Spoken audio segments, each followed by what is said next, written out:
you have to take time away from plan A to prepare plan B.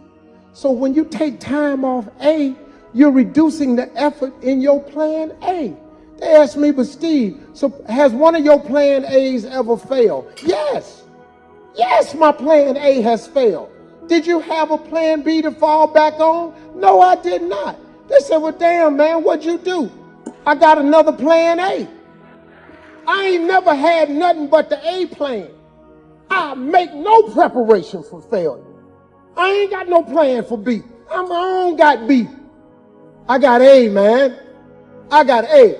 I was going to tell these jokes until I turned them into a money-making venture. October 8th, 1985, I walked in Hilarity's Comedy Club. I won an amateur night for $50. I went to work the next day. I quit my job. My first wife said, this is ridiculous. We got these twins. You can't quit your job. I got to go. This is it.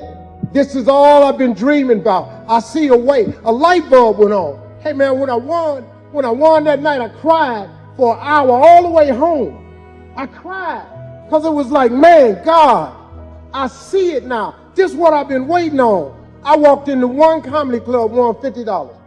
Went to work next day selling Commonwealth life insurance, quit my job making $675 a week. I made $50. The first month in comedy, I made $150. The first year in comedy, I made $3,000.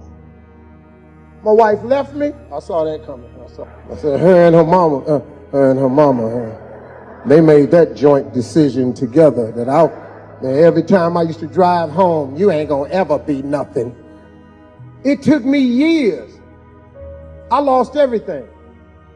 I became homeless. I lived in a car for 3 years. The Lord have mercy. I just kept that plan A. I kept that plan A, man. I told these jokes. I took a gig for $125, $250. I drove 14 hours to make $175.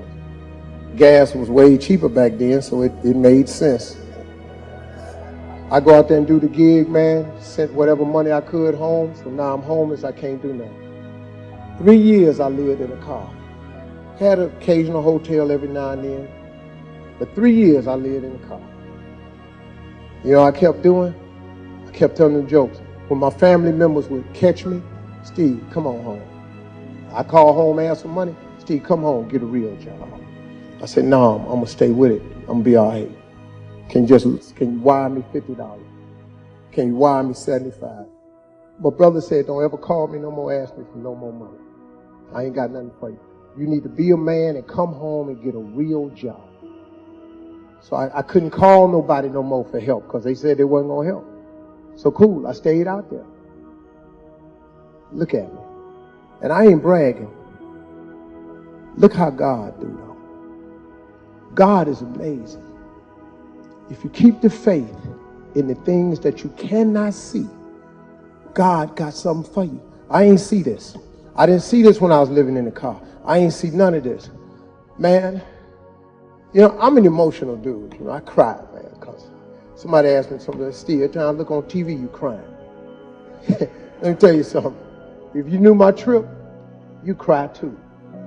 Matter of fact, every time you see me, your ass all just bust out crying. But I kept the faith. I relied on God's grace. I kept that plan A, and I'm standing here today. And I say to everybody, if you learn those principles of success, I don't care where your life is today, the life you got planned for yourself, the one God got mapped out, way better than the one you got planned for yourself.